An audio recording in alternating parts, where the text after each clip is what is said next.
अस्सलाम वालेकुम दोस्तों किसी भी एक्सीडेंट या नियर मिस की इन्वेस्टिगेशन करने के लिए कोई भी एचएससी ऑफिसर जो है वो इन 4 स्टेप को फॉलो करता है। पहले सबसे तो वो जो एक्सीडेंट हुआ होता है उसके बारे में इंफॉर्मेशन इकट्ठी करता है, जिसकी डिटेल हम आगे पढ़ेंगे। फिर उन इंफॉर्मेशन को एनालिसिस करता है और देखा जाता है कि एक्सीडेंट के रूट काजेज कौन थे और इमीडिएट काजेज कौन से थे।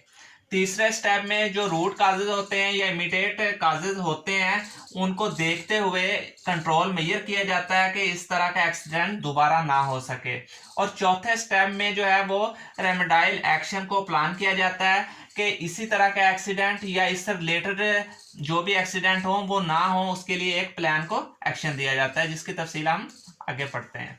एक एक्सीडेंट हुआ है कि एक फोर्क लिफ्ट ट्रक जो कि लोड था वो एक वर्कर से हिट कर गया है। तो एज ए सेफ्टी ऑफिसर आपकी पहली रिस्पॉन्सिबिलिटीज ये है कि आपने सेफ्टी ऑफ द सीन देखना है। जैसे कि अगर एक्सीडेंट हुआ है तो आपने सर ये देखना है कि वहां पे हमारी अप्रोच करना सेफ है, वो एरिया सेफ है। ऐसा ना हो कि वो लिफ्टर जो है वर्कर से हिट किया है, आप फौरन वर्कर को उठाने के लिए गए हो तो वो जो उसके ऊपर जो सामान था वो आपके ऊपर गिर गया है। अगर उसके लिए कोई हैजर्ड है तो सबसे पहले उस हैजर्ड को रिमूव करना है आपने, एरिया सेव करना है, फिर वहां पे अप्रोच करनी है। और दूसरे नंबर पे आपने पेशेंट की केयर करनी है। अगर उस पेशेंट को हेड इंजरी हो गई है तो उसको आपने फर्स्ट एड देनी है। उसकी लेग फ्रैक्चर हो गई है या उसका आर्म फ्रैक्चर हो गया, उसमें स्प्लिंट बांधना है, या उसके साथ जो स्टैंड बाय पर्सन खड़ा होगा वो भी शॉक में हो सकता है, उसको भी आपने अपने नोट्स में रखना है। सेफ्टी ऑफ द सीन बहुत ही जरूरी है, क्योंकि मैं पिछले दिनों एक न्यूज में देख रहा था कि एक चाइनीज जो थे वो डक्ट के अंदर गिर के बेहोश हो गया। साथ वेल्डर जो था वो उसको उठाने के लिए फौरन गया है, उसने सेफ्टी ऑफ द सीन नहीं देखा, उसको फौरन उठाया है। वो हेल्दी था चाइनीज, स्लीप हुआ और दोनों जो डक्ट से नीचे गिर गए हैं और दोनों की डेथ हो गई। इसीलिए अगर वो सेफ्टी ऑफ द सीन को देखता, अपनी उसकी हेल्प के लिए किसी और आदमी को बुलाता, दोनों मिलके इकट्ठे उसको उठा के नीचे लेके जाते तो वो ठीक था। उसके फौरन बाद आपने सिक्योर द सीन करना होता है। उसमें कोई भी अल्टर, उसमें कोई भी चेंजिंग किए बगैर सीन को सिक्योर कर देना होता है। ऐसा नहीं है कि लिफ्टर ने जो है वो वर्कर को हिट किया है और आपने बाद में लिफ्टर को उस जगह पे खड़ा कर दिया, उस पर जो ऊपर सामान था वो साइड पे कर दिया है। जैसे जो चीज जहां पे पड़ी हुई है आपने उसी जहां से उसको सिक्योर कर देना होता है। उसके बाद आ जाता है विटनेस डिटेल। बहुत ही अहम रोल है विटनेस का इन्वेस्टिगेशन में।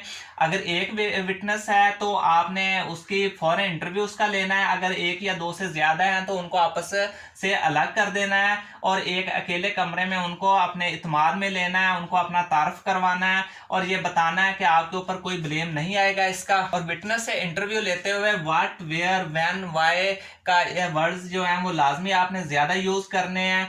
एक्सीडेंट होने से पहले आप क्या कर रहे थे, जब एक्सीडेंट हुआ तब क्या किया आपने, उसके बाद जब एक्सीडेंट हो गया उसके बाद आपने क्या किया है, ये सारी डिटेल जो आपने विटनेस से लेनी है। उसके बाद आपने डेट नोट करनी होती है, टाइम नोट करना होता है कि जब एक्सीडेंट हुआ तो उस वक्त टाइम क्या था। उसके बाद आपने पिक्चर लेनी होती है, ये भी बहुत अहम रोल है पिक्चर्स का। पिक्चर आपने लिफ्टर की लेनी होती है, उसके बाद जो इंजर हुआ है पर्सन उसकी लेनी होती है, जो लिफ्टर के ऊपर सामान था उसकी लेनी होती है, जो उसके ऊपर सामान को बांधने के लिए जो स्लिंग या कोई वायर इस्तेमाल की गई है उसकी लेनी होती है, लिफ्टर की ब्रेक की लेनी होती है, उसके टायर्स की लेनी होती है, और जिस रोड पे लिफ्टर चल रहा था उसकी लेनी होती है कि कहीं वो डैमेज तो नहीं है, कोई नीचे होल वगैरह तो नहीं था जिसकी वजह से एक्सीडेंट हुआ है। बहुत सारी ऐसी चीजें होती हैं जो हर एक्सीडेंट में मुख्तलिफ होती हैं, उन सब की आपने पिक्चर्स लेनी होती हैं। उसके बाद स्केच बनाना होता है। ये स्केच आपने फॉर्मेलिटी के लिए अपने तौर पे बनाना होता है कि लिफ्टर ने जो इंजर पर्सन को हिट किया है उनका आपस में दरमियान में फासला कितना था, वो किस तरफ को जा रहा था, लिफ्टर किस तरफ की, उसकी मूवमेंट किस तरफ थी, इस तरह की सारी चीजें आपने स्केच में बनानी होती है। उसके बाद आपने मेजरमेंट करनी होती है। मेजरमेंट में आपने ये देखना होता है कि माहौल का टेम्परेचर जो है वो कैसा था और विंड की डायरेक्शन कितनी थी, लिफ्टर की स्पीड कितनी थी, या जो वर्कर आ रहा था उसकी स्पीड कितनी थी, कहीं वो भाग के तो नहीं आ रहा था। इस तरह की चीजें आपने मेजरमेंट में नोट करनी होती है। उसके बाद वीडियो जो होती है वो भी आपने बनानी होती है। ओवरऑल जो पूरा सिनेरियो होता है उसकी वीडियो आपने बनानी होती है। उसके बाद आपने लोकेशन देखनी होती है कि लिफ्टर जो है वो किस जगह पे हिट हुआ है, उस हिट होने के बाद वो किस तरफ को गया है, ये सारी चीजें आपने लोकेशन में नोट करनी होती हैं। उसके बाद आपने ये देखना होता है कि इंजर पर्सन कितने हैं, एक आदमी इंजर हुआ है या उससे के दूसरा भी आदमी उसके साथ इंजर हो गया है, या जो लिफ्टर वाला था वो भी इंजर हो गया, ये भी चीज़ें आपने नोट करनी होती है। उसके बाद आपने ये देखना होता है कि कोई भी एक्सीडेंट हुआ है उसके उसमें जो इक्विपमेंट है वो क्या क्या उस वक्त यूज़ हो रहे थे, कितने डैमेज हो गए हैं, कितना लॉस हो गया, ये सारी चीज़ें आपने नोट करनी होती हैं। इंफॉर्मेशन इकट्ठी करने के बाद आपने डॉक्यूमेंट्स की एग्जामिनेशन करनी होती है। उसमें आपने ये देखना होता है कि हमारी कंपनी की जो पॉलिसी है वो क्या है, और जो ये जो एक्सीडेंट हुआ है उसके बारे में रिस्क असेसमेंट हुई है पहले से कि नहीं हुई, ट्रेनिंग दी हुई है कि नहीं दी हुई, ट्रेनिंग में फोर्क लिफ्टर के ड्राइवर की ट्रेनिंग है, सामान लोडिंग अनलोडिंग की ट्रेनिंग है, या जो हमारे वर्कर्स जो काम कर रहे हैं उनको ट्रेनिंग दी हुई है कि नहीं दी हुई। उसके बाद ये है कि इस जो एक्सीडेंट हुआ है इसमें जो काम हो रहा था इसका परमिट इशू हुआ था कि नहीं हुआ था। उसके बाद मेंटेनेंस के बारे में देखना होता है, इंस्पेक्शन देखनी होती है कि लिफ्टर की इंस्पेक्शन हुई थी या नहीं हुई थी, या लास्ट मेंटेनेंस कब हुई थी, ये सारी चीज़ें आपने डॉक्यूमेंट्स में ये चेक करनी होती है।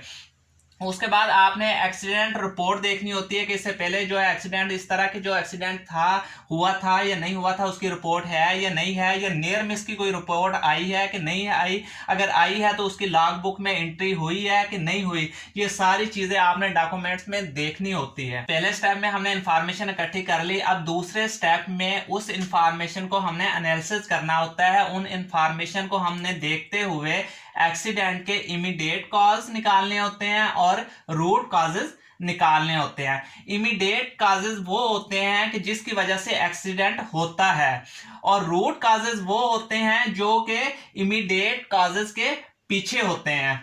यानी कि जैसे कि अब आपको एग्जांपल के साथ मैं आपको समझाऊंगा। अब ये एक सरफेस है, इसके ऊपर लुब्रिकेशन जो ऑयल है वो पड़ा हुआ है, या यानी कि लीक हो गया है किसी मशीन से और वो इस सरफेस पे पड़ा हुआ है। अब एक वर्कर आया है, वो इस सरफेस पे स्लिप हो गया है। इस वर्कर का इस लुब्रिकेशन सरफेस पे चलना जो है वो इमीडिएट कॉजेज में आएगा, क्योंकि अगर वर्कर ना चलता तो वो ना एक्सीडेंट होता। और मशीन से लुब्रिकेशन ऑयल का जो गिरना है वो रूट कॉजेज में आएगा। इमीडिएट कॉजेज जो हैं वो वर्कर की तरफ से होते हैं, यानी कि अगर वर्कर जो है वो इस स्लिपरी सरफेस पे ना चलता तो वो ना गिरता और एक्सीडेंट ना होता। और जो रूट कॉजेज होते हैं वो मैनेजमेंट की तरफ से होते हैं, यानी कि अगर मैनेजमेंट जो है इस मशीन की प्रॉपर इंस्पेक्शन या मेंटेनेंस करती तो इस मशीन से ऑयल की लीकेज ना होती और ये एक्सीडेंट ना होता। अब ये जो एक्सीडेंट हुआ है तो इसमें इमीडिएट कॉजेज क्या हो सकते हैं, एक तो जो हमारा लोड है वो अनसिक्योर था, ये कॉजेज हो सकता है। दूसरे नंबर पे जो रोड की पोजीशन है वो पुअर थी, ये भी कॉज हो सकता है। ठीक है, तीसरे नंबर पे जो ड्राइवर है उसने ब्रेक इतनी जोर से लगाई है कि सामान सारा जो है वो नीचे गिर गया, ये भी एक कॉज हो सकता है। ठीक है, चौथे नंबर पे जो हमारा वर्कर था वो ट्रक के सामने गुजर जा रहा था या आगे पैदल चल रहा था, ये भी एक कॉज हो सकता है। और अगर हम इसके रूट कॉजेज देखें तो वो ये हो सकती है कि ड्राइवर नया था, उसको ट्रेनिंग ही नहीं दी गई थी, इसकी वजह से एक्सीडेंट हुआ। ड्राइवर या ये भी हो सकता है कि ड्राइवर जहां पे जा रहा था उस रूट पे कोई बैरियर वगैरह नहीं थे, यानी कि लिफ्टर के लिए अलग से और पैदल चलने वालों के लिए अलग से दरमियान में कोई बैरियर ही नहीं था, इसी वजह से एक्सीडेंट हो गया। और तीसरे नंबर पे ट्रक की जो मेंटेनेंस पुअर थी, ये हमारा रूट कॉजेज हो सकता है। और चौथे नंबर पे जो वर्कर था वो नया था, उसको ट्रेनिंग ही नहीं दी गई थी, ये भी हमारा रूट कॉज में आ जाता है। नंबर 3 पे स्टेप है हमारा कंट्रोल मेजर, यानी कि जब हमको एक्सीडेंट होने की रीजन पता चल गई तो फिर उस एक्सीडेंट को रोकने के लिए हमने कंट्रोल मेजर लगाने होते हैं। जैसा कि वो स्लिपरी सरफेस थी, उसके लिए हमारे कंट्रोल मेजर ये होंगे कि हम उस सरफेस को साफ कर देंगे, और वो जो हमारी मशीन से ऑयल की लीकेज हुई है उस मशीन को हम उसकी मेंटेनेंस कर देंगे, ये हमारे कंट्रोल मेजर में आ जाएगा।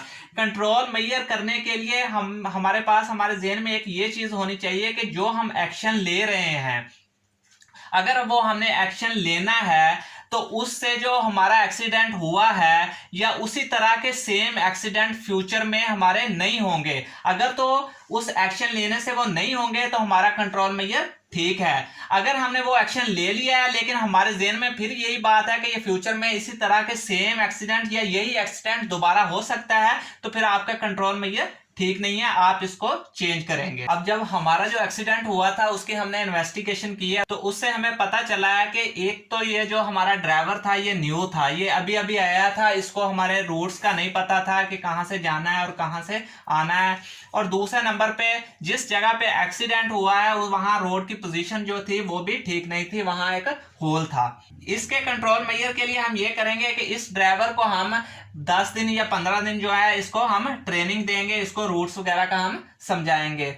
और ये वाला जो होगा इसके लिए हम ये करेंगे वो होल जो है उसको हम फिल कर देंगे, उसकी पोजीशन ठीक कर देंगे, और जो बाकी के होल्स होंगे उसको भी हम फिल कर देंगे। और चौथे स्टेप में हम प्लान द रेमेडाइल एक्शन, यानी कि प्लान रेमेडाइल एक्शन वो होता है जो पिछले एक्सीडेंट को देख के प्लान किया जाता है। अब पिछले एक्सीडेंट को हमने देखा है कि न्यू ड्राइवर की ट्रेनिंग नहीं थी, हमने एक एक्शन प्लान कर दिया है कि जो भी न्यू ड्राइवर आएगा उसको 1 माह की ट्रेनिंग देंगे, और वो 1 माह की ट्रेनिंग जो है उसके रिस्पॉन्सिबल जो होगा वो ड्राइवर मैनेजर होगा। यानी कि हर आने वाले न्यू बंदे को 1 महीने की ड्राइवर ट्रेनिंग जो है वो ड्राइवर मैनेजर देगा। ये हमारा प्लान रेमेडाइल एक्शन होगा। लेकिन एक बात का आपने ख्याल रखना है कि प्लान बनाते वक्त प्लान की जो कॉस्ट है उसको आपने लाजमी अपने ज़हन में रखना है कि ये जो हमने प्लान को तरतीब दिया है इसकी कॉस्ट जो है वो हमारी कंपनी जो है वो बर्दाश्त कर पाएगी। यानी कि जैसा कि अब इन ड्राइवर्स की ट्रेनिंग है, तो इन ड्राइवर्स के लिए जो ट्रेनिंग होगी वो दौरान ड्यूटी होगी या ड्यूटी के बाद होगी। अगर ड्यूटी के बाद होगी तो इनका जो ओवर टाइम होगा वो कंपनी बर्दाश्त करेगी। अगर दौरान ड्यूटी होगी तो जो प्रोडक्शन का लॉस होगा वो कंपनी बर्दाश्त करेगी। या जो जिस लिफ्टर पे इनको ट्रेनिंग देनी है उस लिफ्टर की मेंटेनेंस, उसमें जो फ्यूल की कंजप्शन होगी वो कंपनी बर्दाश्त करेगी। या जहां पे इनको ट्रेनिंग देनी है उस स्पेस की जो वो रेंट पे लेनी है या बाहर देनी है उसका जो रेंट है वो कंपनी बर्दाश्त करेगी। ये सारी चीजें आपने देख के जो है वो प्लान को तरतीब देना होता है। उम्मीद करता हूं दोस्तों आपको वीडियो अच्छी लगी होगी। अगर आप मेरे इस चैनल पे नए हैं तो मेरे इस चैनल को सब्सक्राइब लाजमी कर दें और बेल आइकॉन के बटन को भी लाजमी प्रेस कर दें ताकि मेरी सेफ्टी के बारे में आने वाली नेक्स्ट वीडियो के नोटिफिकेशन आपको मिलते रहें। मिलते हैं अपनी नेक्स्ट वीडियो में, तब तक के लिए अल्लाह हाफिज।